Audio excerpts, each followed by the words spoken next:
하나님의 말씀은 전도서 7장 1절에서 4절의 말씀입니다. 아름다운 이름이 보배로운 기름보다 낫고 죽는 날이 출세하는 날보다 나으며 초상집에 가는 것이 잔치집에 가는 것보다 나으니 모든 사람이 결국이 이와 같이 됨이라. 산자가 이것에 유심하리로다. 슬픔이 웃음보다 나음은 얼굴에 근심함으로 마음이 좋게 됨이니라. 지혜자의 마음은 초상집에 있으되 우매자의 마음은 연락하는 집에 있느니라. 아멘. 우리 말씀 묵상하기 전에 다시 한번 기도하시겠습니다. 하나님 아버지, 감사합니다. 오늘도 저희의 생명과 은혜를 베풀어 주셔서 이렇듯 하나님 앞에 나올 수 있게 주신 것을 감사드립니다. 하나님께 드리는 저희 찬송과 기도를 받아주시고 이 시간에 하나님의 말씀을 묵상할 때 주 성령께서 저희들 마음 가운데 역사하시고 운행하셔서 하나님의 말씀을 깨닫게 하여 주시옵소서. 깨달은 바 그 말씀이 능력 있어서 저희들 삶을 새롭게 하고 저희들이 심령을 새롭게 하고 저희들이 하나님의 뜻을 받들어 육체의 남은 날들을 살아갈 수 있도록 자비로우신 하나님 저희들을 붙들어 주시고 이끌어 주시옵소서. 예수님의 이름으로 기도하옵나이다. 아멘. 할렐루야. 서로 평강의 복을 기원하는 마음으로 샬롬 인사 나누시기 바랍니다. 샬롬. 샬롬. 우리가 수요예배 시에 전도서 말씀을 상고해 나가고 있는데 전도서의 말씀이 때로 역설적으로 나타납니다. 이 역설적인 표현은 사람들로 하여금 생각을 하게 해주죠. 자, 1절 말씀 다시 한번 같이 읽겠습니다. 1절 말씀 시작. 아름다운 이름이 보배로운 기름보다 낫고 죽는 날이 출생하는 날보다 나으며. 죽는 날이 출생하는 날보다 더 낫다. 아기가 태어나는 것보다 사람이 더 죽는 것이 더 낫다. 역설적 아니에요? 역설적이고 의외의 표현이다 보니까 이 말씀의 뜻이 무엇일까 곰곰이 생각해 보게 된다는 겁니다. 예수님의 비유도 그런 의외성, 역설적인 메시지가 주종을 이루고 있습니다. 그래서 단순히 그저 흘려 듣고 지나쳐버리지 않고 과연 이 말씀의 뜻이 무엇일까를 생각할 수 있도록 돕는 그런 힘이 그 말씀에 있습니다. 1절에 처음에 나와 있는 아름다운 이름이 보배로운 기름보다 낫다. 어떤 뜻일까요? 이렇게 쉽게 생각해 볼 수 있습니다. 명예가 재물보다 낫다. 그런 의미가 있습니다. 실제로 그런 말 있지 않아요? 돈을 잃는 것은 조금 잃는 것이요, 명예를 잃는 것은 많이 잃는 것이요, 건강을 잃는 것은 전부를 잃는 것이다. 그런 말에도 나타났듯이 명예가 재물보다 더 낫죠. 보배로운 기름, 부자가 아니면 쓸 수 없는 이 보배로운 기름, 그러나 그것이 상징하는 재물보다도 아름다운 이름이 더 낫습니다. 그런데 그 의미를 좀 더 생각을 해보면 이것은 단순한 명예의 문제, 평판의 문제가 아니라는 거죠. 물론 명예가 재물보다 더 귀중하긴 하지만 여기에 나와 있는 아름다운 이름이 단순히 한 사람의 평판을 가리키는 것은 아니다. 왜 그런가니 오늘날 현대는 사람의 이름하고 평판이 제각기 놉니다. 이름 따로 평판 따로. 그 이름이 상징하는 바로 인격이라는 거죠. 캐릭터라는 겁니다. 캐릭터가 reputation, 평판보다 훨씬 더 중요하죠. 그래서 요즘은 사람의 이름하고 사람이 진정한 그 사람이 가지고 있는 인격하고 평판하고 너무 달라가지고 정말 이름과 그 사람의 인격과 평판이 전혀 판이한 경우가 많이 있지만 하나님 앞에서는 그렇지 않다는 거죠. 하나님 앞에서는 우리 이름과 인격이 똑같습니다. 우리가 가지고 있는 이름과 우리가 가지고 있는 인격이 하나님 앞에서는 다 밝히 드러나기 때문에, 그래서 이 말씀은 보배로운 기름이 상징하는 재물과 부요, 그것보다도 정말 중요한 것이 있는데 그것은 바로 그 사람의 인격이다. 하나님이 보시기에 아름다운 인격을 갖게 되는 것이야말로 훨씬 더 중요한 일이다. 재물이 있다가도 없어지는 것이지만 인격은 영원히 남는 것이기 때문에, 그래서 아름다운 이름이 보배로운 기름보다 낫고 죽는 날이 출생하는 날보다 낫다. 이건 또 무슨 말씀일까? 이 말씀은 이 문맥 속에서 우리가 생각해 보셔야 합니다. 자, 2절 말씀 같이 읽겠습니다. 2절 말씀 시작. 초상집에 가는 것이 잔치집에 가는 것보다 나으니 모든 사람이 결국이 이와 같이 됨이라. 산자가 이것에 유심하리로다. 초상집에 가는 것이 잔치집에 가는 것보다 낫다. 그럼 어떻습니까? 미국에서 사시다 보면 초상집에 가게 되는 경우가 많아요. 잔치집에 가는 경우가 많아요. 초상집은 뭘 말하죠? 장례식을 말합니다. 장례식에 가는 경우가 많습니까? 결혼식에 가는 경우가 많습니까?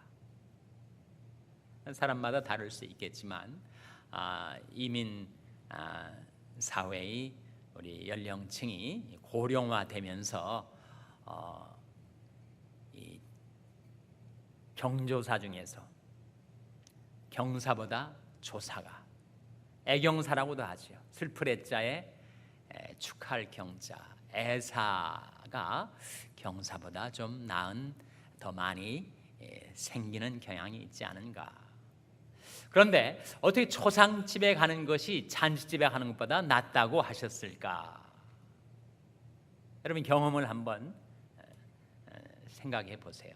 초상집에 장례식에 참석했을 때 하고, 그리고 잔치집 축하할 일이 있는 그런 경사에 참석했을 때 하고, 그때 내가 그 두 경조사에 갔다 온 다음에 내 마음이 어떻게 되는가를 한번 생각해 보라 하는 거죠. 사람들은 잔치집을 더 좋아하는 경향이 있지만 전도서의 말씀은 초상집에 가는 게 잔치집에 가는 것보다 더 낫다는 거예요. 근데 이거 이유가 무엇입니까? 그 이유가 바로 그 다음 하반절에 나오지 않습니까? 초상집에 가는 것이 잔치집에 가는 것보다 나으니, 이유가 뭐라고요?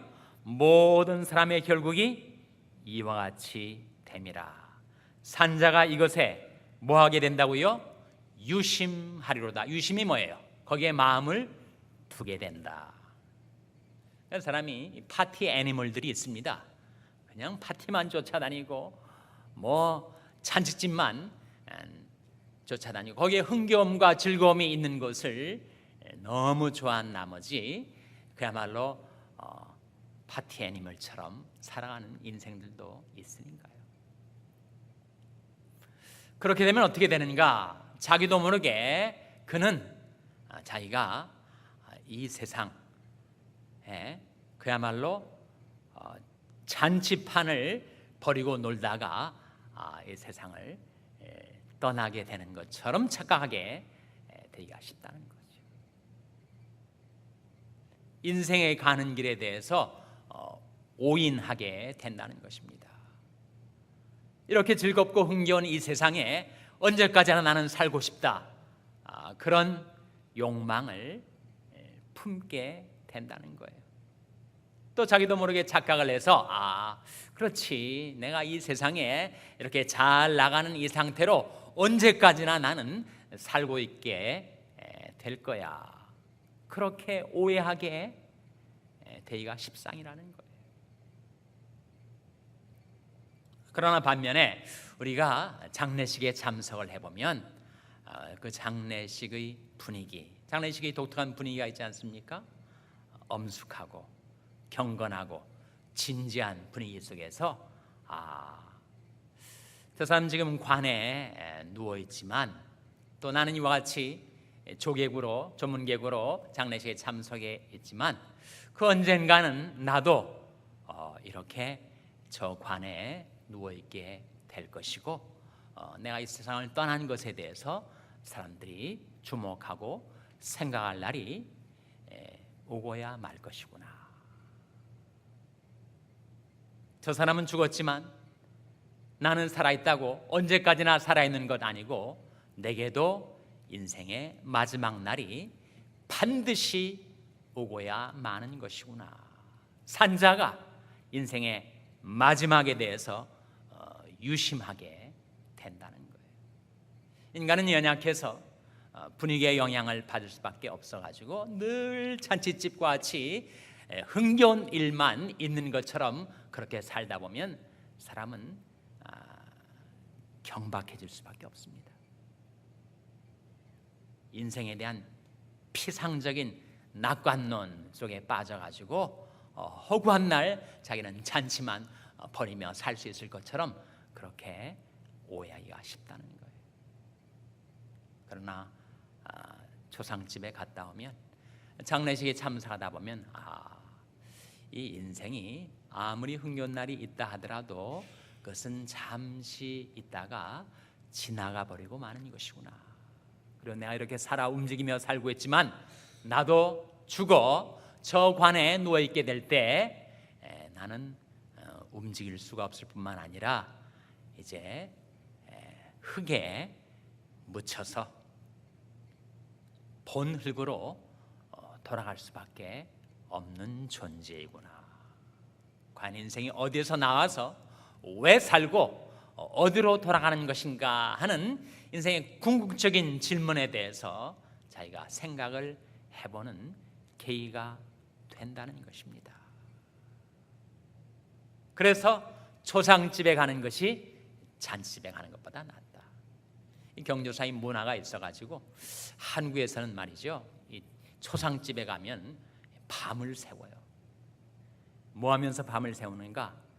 술 마시고 고스톱을 치면서. 왜 또 밤을 새우는가? 그 혼백이 해코지를 하지 않도록 친구들이 와서 그 집을 지켜준다. 뭐 이런 의식이 남아 있어가지고 사람이 죽었으면 장례식을 치르고 각자가 가정으로 돌아가지 않고 한밤중 내내 초상집에서 그렇게 지낸단 말이에요. 한국에 최양락이라는 개그맨이 있는데 너무 술을 좋아해가지고 친구들하고 술을 마시고 집에 돌아오면 더 마시고 싶은데 혼자 마시면 재미가 없어가지고 어디 초상집이 없나 이렇게 알아봐가지고 초상집이 있으면 또 찾아간다는 거예요. 그래서 혼자서 술 마시기는 너무 쑥스럽고 같이 사람들 더불어서 초상집에서 이렇게 한 잔을 또 기울인다는 거예요. 이렇게 멀리 보면 저쪽에 또 배우 이영아가 또 자기랑 아무 관계도 없는데, 상주랑 아무 관계도 없는데 또 와서 그렇게 밤을 지새운다는 거예요. 이 한국의 초상 문화가 그렇게 돼가고 있습니다.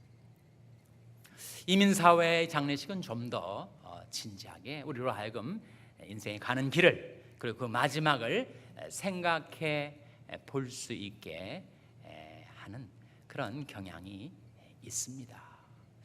구약의 하나님의 사람 모세의 기도가 나와요. 물론 모세의 기도가 모세 오경 속에 나타나지만 시편 말씀 가운데 딱 한 편, 하나님의 사람 모세의 기도로 알려진 시편이 있습니다. 시편 몇 편이죠? 시편 90편입니다. 시편 90편 3절 4절 말씀을 한번 찾아보시기 바랍니다. 시편 90편 3절 4절.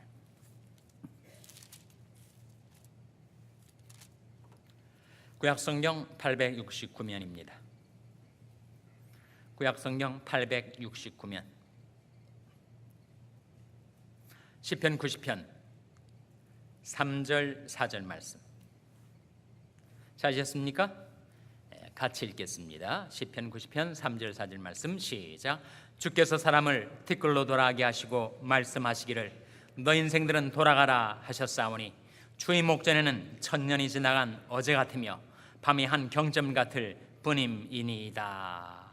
초상집에 가는 것이 영적으로 유익한 이유는 모든 사람은 아무리 이 세상에 살 동안에 떵떵거리며 권세와 재물을 휘두르며 살았다 할지라도 다 티끌로 돌아가고 마는 것이구나. 그것은 창조자 하나님의 인생에 대한 섭리이구나.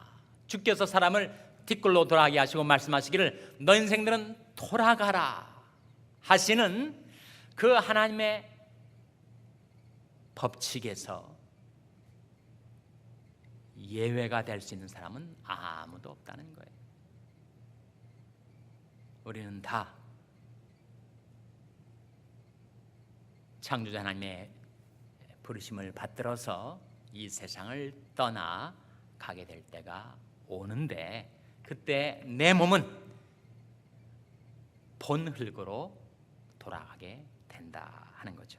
주께서 사람을 티끌로 돌아가게 하시고 말씀하시기를 너 인생은 돌아가라 하셨사오니 주의 목전에는 천년이 지나간 어제 같으며 천년이 얼마나 장구한 세월입니까? 그러나 영원하신 하나님, 영원에 거하시는 하나님이 보실 때는 천년도 지나간 어제처럼 밤이 한 경점처럼 여기신다 하는 거예요. 우리가 장례식에 참석해 보면 정말 인생의 무상함, 인생의 유한함과 하나님의 영원성을 생각하게 돼요. 인생의 유한성과 하나님의 영원성을 그 장례식에 참석하는 가운데 우리가 생각하고 느끼게 된다는 것입니다. 그리고 인간이 묻는 궁극적인 인생의 질문, 과연 나는 어디서 와서 왜 살며 어디로 가는가 하는 그 질문에 대해서 스스로 생각해보고 답을 찾아가게 된다는 것입니다. 여러분, 그 질문에 대한 답이 어디 나오죠? 그 질문에 대한 답이 로마서 11장 36절에 나옵니다. 한번 찾아보시기 바랍니다. 로마서 11장 36절. 신약성경 255면입니다. 신약성경 255면. 신약성경 255면 로마서 11장 36절 말씀 우리 찾아서 한번 같이 읽겠습니다. 찾으셨습니까?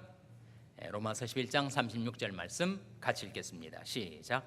이는 만물이 주에게서 나오고 주로 말미암고 주에게로 돌아감이라 영광이 그에게 세세 있으리로다. 아멘.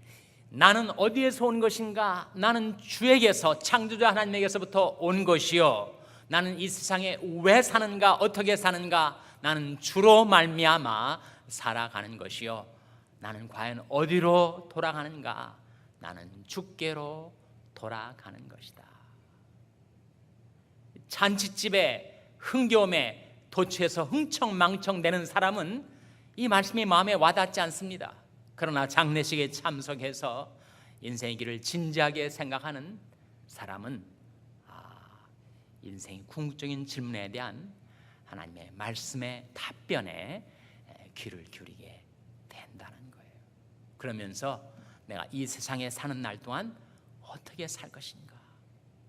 이 세상도 그 정욕도 다 지나게 될 이 찰나와 같이 짧은 귀중한 한 번밖에 없는 유한한 나의 인생을 어떻게 살아갈 것인가? 지금까지는 잘 몰라서, 또 알면서도 죄악된 욕망에 이끌려서 지금까지는 살아왔을지라도 내 인생의 남은 날들, 내 육체의 남은 세월들은 내가 어떻게 살아가야 할 것인가를 내가 자문차답하면서 하나님의 말씀을 붙들게 된다는 거예요. 과연 우리는 지금까지도 하나님의 긍휼과 은혜로 살아왔지만 이제 내 인생의 남은 날들을 어떻게 살아가야 할까요? 그 질문에 대한 답변이 베드로전서 4장 1절 이하에 나옵니다. 한번 찾아보시기 바랍니다. 베드로전서 4장 1절 말씀 찾아주시면 같이 읽겠습니다. 신약성경 380면, 신약성경 380면 베드로전서 4장 1절 말씀 같이 읽겠습니다.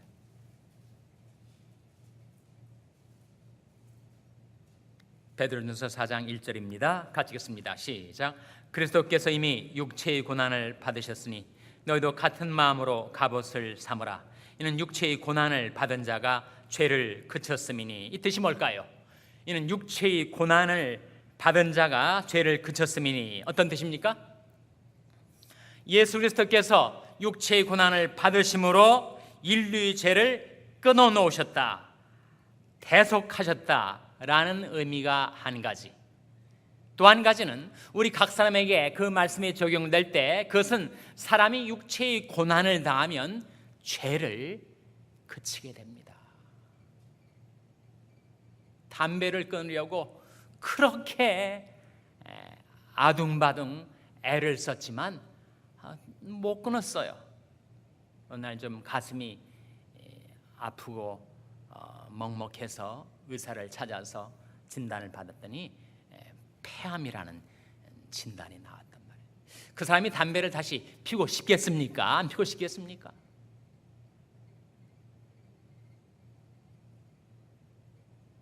자기 귀중한 건강을 자기 흡연으로 망쳐왔던 지난 날들이 한스러워지고 학을 떼듯이 담배를 끊어버리지 않겠느냐 하는 거예요. 육체의 고난을 당한 자가 죄를 그친다. 주색 잡기, 평생 술 마시는 것을 좋아하고 술에 취해 취생몽사하듯이 살아온 사람이 어느 날 건강진단에서 당신 간암이요 라는 진단을 받아놓고 또다시 술 마실 생각이 나겠는가? 육체의 고난을 당한 자는 죄를 끊어버리게 된다. 그리고 이제 내 인생의 남은 날들을 생각해 보면서 지금까지는 내 육체의 정욕을 따라 살아왔지만 남은 날들은 무엇을 따라 살아갈까? 2절 말씀 같이 읽겠습니다. 베드로전서 4장 2절입니다. 시작. 그로는 다시 사람의 정욕을 좇지 않고 오직 하나님의 뜻을 좇아 육체의 남은 때를 살게 하려 함이라. 지금까지는 사람의 정욕을 좇아 살아왔지만 그러나 이제 이후로는 오직 하나님의 뜻을 좇아서 내 육체의 남은 때를 살아가야 하겠구나. 그리고 이제는 청산해 버려야 될 그 육체의 일들 3절에 나오죠. 너희가 음란과 정욕과 술 취함과 방탕과 연락과 무법한 우상 숭배를 하여 이방인의 뜻을 좇아 행한 것이 지나간 때가 뭐라고요? 지나간 때가 촉하도다. 이제 그렇게 살아온 것 충분히 살았고 그렇게 살아온 귀중한 세월 탕진해버린 나의 아까운 인생이 너무너무 후회 막급. 그런 이제 육체의 남은 때만큼은 내가 하나님의 뜻을 좇아 살아야 하겠구나 라고 유심하게 된다면, 거기에 마음을 두게 된다면 초상집에 가는 것이 잔치집에 가는 것보다 훨씬 낫죠.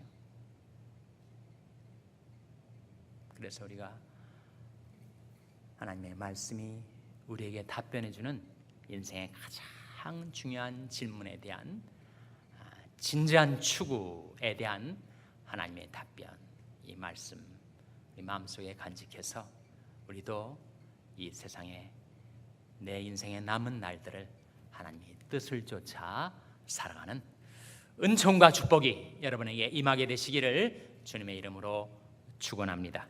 기도하시겠습니다. 하나님 아버지, 오늘 하나님의 말씀을 통하여 저희의 인생에 가는 길을 생각하고 또 인생의 마지막을 생각하고 과연 내 육체의 남은 날들을 어떻게 살아가야 할 것인지 하나님의 말씀이 빛으로 저희들을 교훈하시고 지도하여 주심을 감사드립니다. 이 말씀을 저희들이 마음속에 간직하고 그 말씀이 주는 빛을 따라 그 말씀이 주는 힘을 힘입어서 주님을 섬기며 살 수 있도록 하나님 저희들을 긍휼히 여기사 붙들어 주시고 이끌어 주시옵소서. 이 모든 말씀을 예수님의 이름으로 기도하옵나이다. 아멘.